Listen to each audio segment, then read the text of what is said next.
All right, this is the last video for Unit 5. This is going to be the study guide.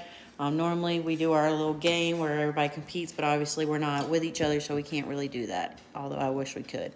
So I'm just going to go over the study guide, everything that we've learned for this unit. It's a really short unit. It just has a lot of tedious stuff in it. So the first thing we talked about was the unit circle. Remember, sine is the y value in an ordered pair, cosine is the x value, and tangent is y divided by x.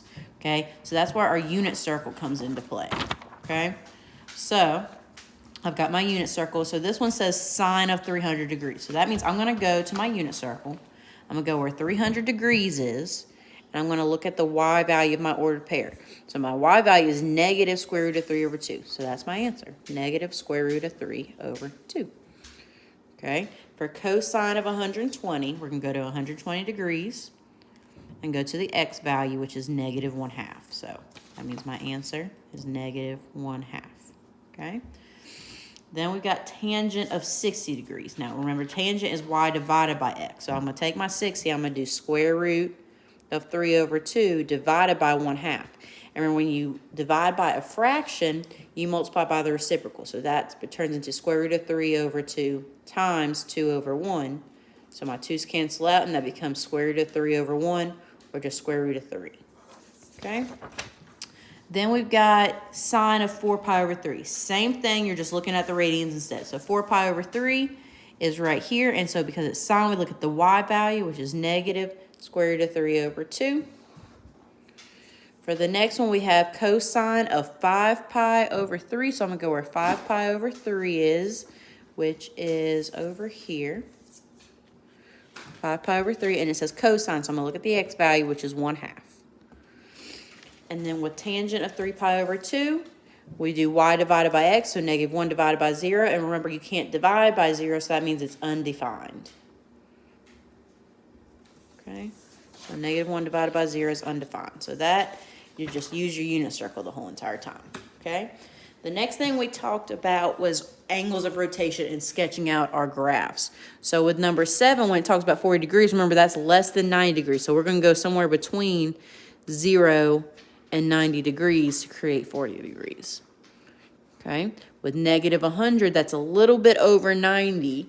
And so with negative, that means we go down past 90 just a little bit to create that 100-degree mark.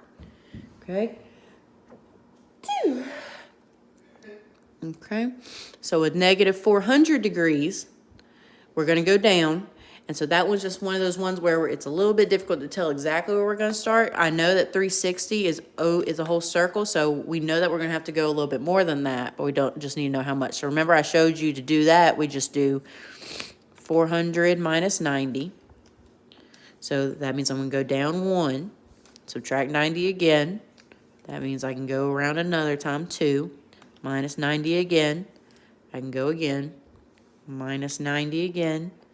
And so that's my 4th time, and then I've got 40 degrees left. So I'm not quite at a full 90, so that means I go a little bit past 0, between 0 and that extra 90, and then we're done.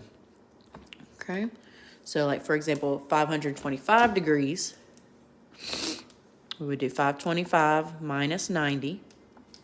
So that's 1 time. Let me put my calculator here. Minus 90 again, that's 2 times. Minus 90 again, that's 3 times. Minus 90 gives me 4. Minus 90 gives me 5. And then what's left over is 75 degrees. So it's almost a full 90, but not quite. So we're going to go right about there and stop at 525 degrees. Okay, at 720, we'll do the same thing. We'll do 720 minus 90 to give us 630. So that's 1 time around, or 1 quarter, minus another 90. So that's another quarter, minus another 90. Gets me to 450, minus 90 gives me a 360. And notice 360 is a whole circle around. So that means I can just go all the way around one more time and I can stop there. Or you could have continued to subtract 90 about 4 more times, and you would have ended up at the same place. And then our last one, negative 25 degrees. I'm gonna go down just a little bit because it's not a full 90 degrees. Remember, negative means you go down, positive means our angles go up. Okay? So that was our angles of rotation. I'll give you a second. I have that screen there. Okay? And then I'm gonna flip over. And then we talked about reference angles. So a little bit more with reference angles. Remember, we need to find out how far away from my x-axis I am. So I need this little section right here, okay? It tells me that it's negative 700 degrees, okay?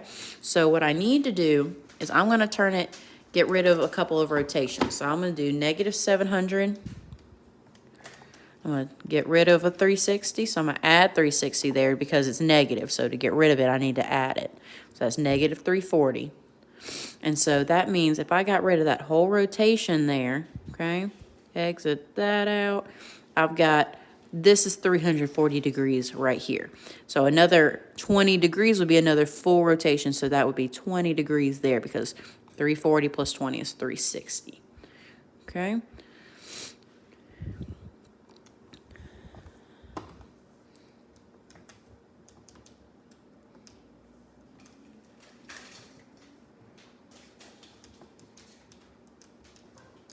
Okay, another way you could have done that is if you did negative 700 plus 360 and then plus 360 again, I'd have been left with 20 degrees. So that's what's left over.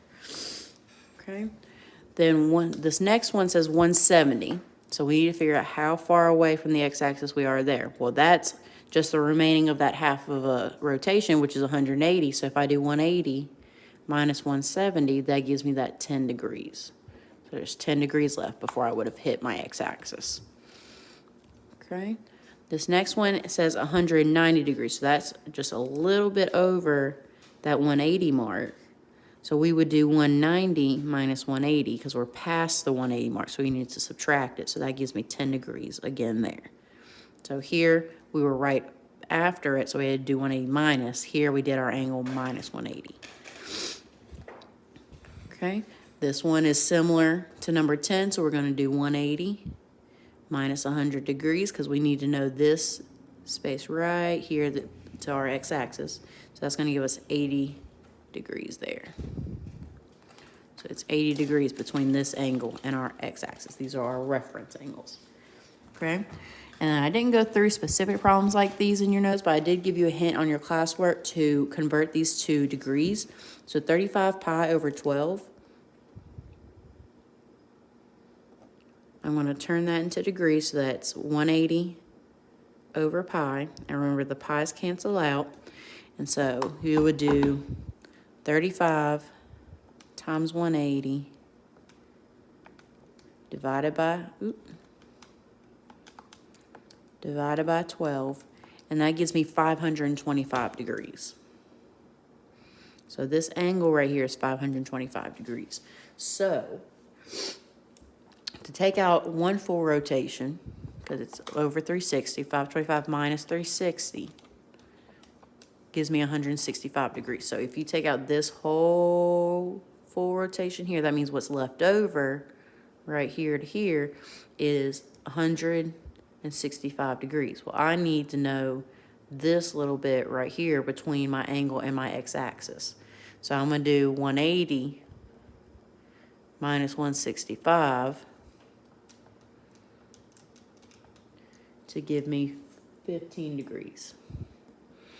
Okay, and your questions on like your final exam and stuff like that could also have you turn this back into a radian. So you could do 15 times pi over 180. And remember when we did that, we just did 15 over 180 in the calculator. And then we did math, enter to give us 1 over 12 or 1 pi over 12. So either one of those is a correct answer there. Okay, so then when I have 5 pi over 6, again, I'm going to convert it to degrees, so that's 180 over pi. So my pi's cancel out.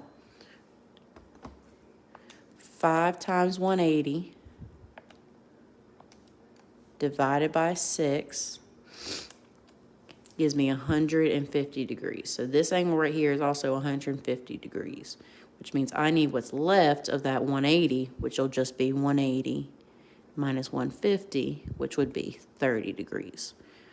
And again, we would convert 30 degrees to radians by multiplying by pi over 180. So 30 over 180, math, enter, gives me 1 over 6 or 1 pi over 6, because we didn't write the pi, put the pi in our calculation. So either one of those two is a correct answer, okay? So 15 or pi over 12 and 30 and pi over 6 are the same thing because we converted them between radians and degrees, okay? The next part, we want to state if the given angles are coterminal. So we're saying yes or no if they're coterminal. And so we do that by, if it's degrees, adding or subtracting 360. And if it's radian, we want to add or subtract 2 pi. So, for example, we have 90. I'm going to add 360.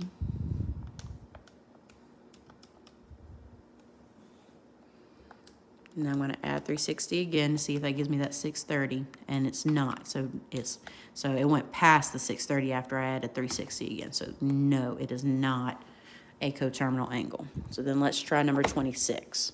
So for number 26, we would do 275, and my next angle is negative, so I'm going to subtract 360. I'm going to subtract 360 again, and one more time. And there's no definite way of how many times you have to subtract. You just need to see if you hit that negative 635, which I don't. I go right past it again, so neither one of those are coterminal angles, okay? So let's try the next one. We'll do 285 plus 360, which leads me right at 645. So that means, yes, they are coterminal angles, because when I added 360, it gave me the same angle. Okay, so let's try the next one. 230 minus 360, because this next angle is negative, minus 360 again, gives me negative 490, minus 360 again would go me past 590, so that answer is, again, no. So none of those are coterminal angles except for number 27.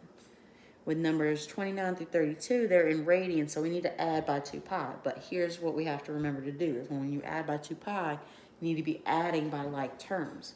So we have 11 pi over 9 and 38 pi over 9. So when it's over 9, that means we're adding by 18 pi over 9, because 9 times 2 is 18. So I'm going to do 11 plus 18, and that gives me 29, plus another 18 gives me 47. So it goes past that 38. Okay, we didn't even have to do the over 9 part. You could just add the 18, because the bottoms are going to stay the same regardless. So if I add that 18, it goes past 38, so that means it is a no. Okay, so then for this next one, we have 36 on the bottom, so that means we're going to be adding by 72 pi over 36, because 36 times 2 is 72. Okay, so we'll do 61 plus 72, and that gives me 133. So again, the bottoms are going to stay the same regardless, so I'm just adding the tops. So that is a yes, they are coterminal angles. Okay. And then the next one, 61 pi over 36 and 169 pi over 36. Again, we're going to add by 72 pi over 36. So 61 plus 72 gives me 133. And then let's add another 72,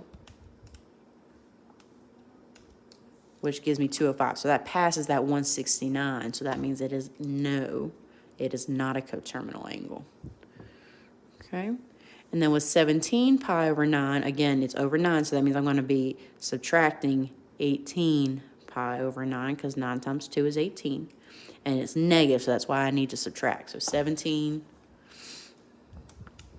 minus 18 gives me negative 1. Minus 18 again gives me negative 19, and that's negative 10. It passes that, so it is, again, is not coterminal angle. So you have to add or subtract by either 2 pi or by 360 to determine if they are not in the middle give you that same number in your calculator when you do it.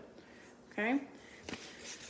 So then, the very last page of our study guide is finding coterminal angles and graphing our sine and cosine graphs. Okay, so with number 33, we want to find out if we want one positive and one negative coterminal angle. So remember, with degrees, you just add 360. So we'll do 150 plus 360 to give us 510 degrees. So that's one of them, 510 degrees. Then we'll do 150 minus 360 to give us negative 210. So these two are coterminal angles. There's one positive, there's one negative, so we're good. Okay? So with 635 plus 360 gives me 995 degrees. If I do 635 minus 360, that's going to give me another positive answer. So I would have also taken 275 degrees as a possible angle. Okay? Then if I subtract 360 again, that gives me negative 85 degrees. So I would have taken either one of these two as my positive answer and then negative 85 as my negative answer. Okay? So then 330, we'll do 330 plus 360. That gives me 690 degrees. And then 330 minus 330, minus 360, sorry,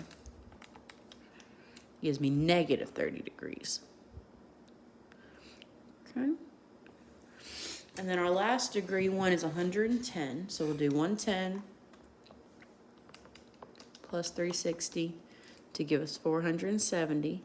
And then 110 minus 360 to give us negative 250 degrees. So both of those are one positive and one negative. So we're good on that. Okay. Now with 5 pi over, or negative 5 pi over 3, we're going to be adding and subtracting by 2 pi, but we have to turn it into a common denominator. So since my bottom is 3, that means we're going to be adding and subtracting 6 pi over 3, because 3 times 2 is 6. So that's how we always get our top numbers, multiplying our bottom by 2. All right? So negative, and in the calculator, all you have to do is do the top. So negative 5 plus 6 gives me 1 pi over 3. You can't forget the pi. So 1 pi over 3.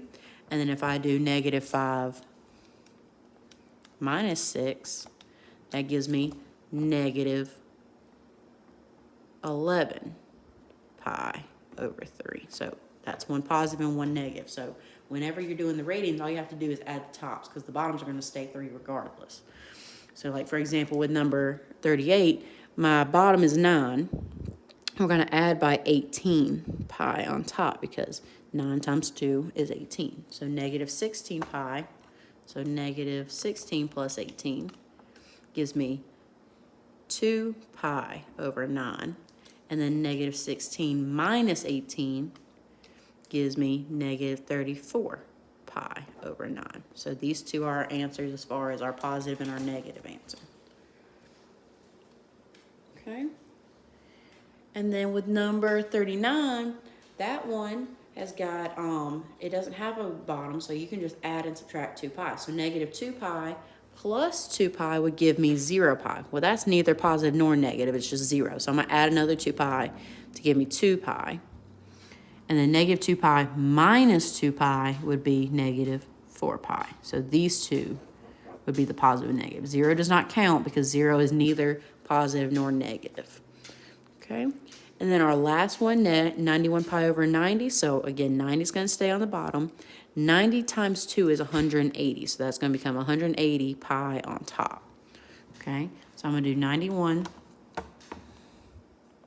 plus 180 to give me 271 pi over 90.